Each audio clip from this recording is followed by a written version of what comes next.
అందరికీ నమస్కారం. సనాతన ధర్మం ఛానల్కి స్వాగతం. ఈరోజు ఎర్త్ అవర్ ఈ కాన్సెప్ట్ 2007లో మొదలైంది. యాక్చువల్లీ ఇది 19వ ఎడిషన్ అన్నమాట. ఈరోజు అంటే మార్చి 22 సాయంత్రం 9 గంటల నుంచి 9:30 వరకు ప్రపంచవ్యాప్తంగా దాదాపు 190 దేశాల్లో లైట్లని ఆపేస్తారు. ప్రపంచం ఒకసారిగా మనకి డార్క్ అయినట్టు కనిపిస్తుందన్నమాట. ముఖ్యంగా ఇన్స్టిట్యూషన్స్ కానీ గవర్నమెంట్ ఆఫీస్ కానీ వీళ్ళు కూడా ఆ టైంలో లైట్లని ఆపేస్తారు. అసలు ఎందుకు ఎర్త్ అవర్ సెలబ్రేట్ చేసుకుంటాం? ఎవరు దీనిని ఇనిషియేట్ చేశారు?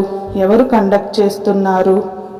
Environmental sustainability, environmental protection, environmental awareness, దీనికి సంబంధించి చాలామంది ప్రత్యక్షంగా పాల్గొంటున్నారు. ఎవరైతే దాని మీద అంటే పూర్తి స్థాయిలో సంవత్సరం మొత్తం ఎన్విరాన్మెంటల్ ప్రొటెక్షన్ మీద పార్టిసిపేట్ చేయలేకపోయినా ఎర్త్ అవర్ ఈవినింగ్ 8:30 నుండి 9:30 వరకు చాలామంది కొన్ని millions of people participate చేస్తున్నారన్నమాట.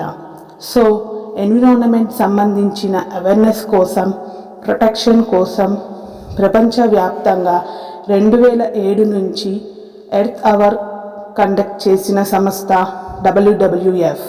WWF అంటే world wide fund for nature అన్నమాట.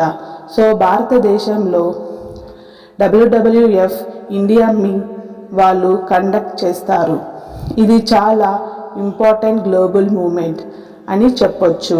ఇది స్వచ్ఛందమే, కంపల్సరీ కాదు, కానీ ఎక్కువ మంది పార్టిసిపేట్ చేసే మూమెంట్ అన్నమాట. ఎర్త్ టవర్కి సంబంధించిన world wide fund for nature వాళ్ళు కథనం ప్రకారం ఇంక్రీసింగ్లు డివైడ్లు వరల్డ్ అంటే ప్రపంచంలో అనేక అంశాల గురించి చాలా భిన్నత్వాలు ఉన్నాయి, చాలా డివైన్ మైండ్ సెట్లు ఉన్నాయి. ఇంక్రీజింగ్లు డివైడర్లు వరల్డ్ ఎర్త్ అవర్ అనేది ఒక beacon of positivity, beacon of home and beacon of inspiration. and earth hour ఇప్పటి వరకు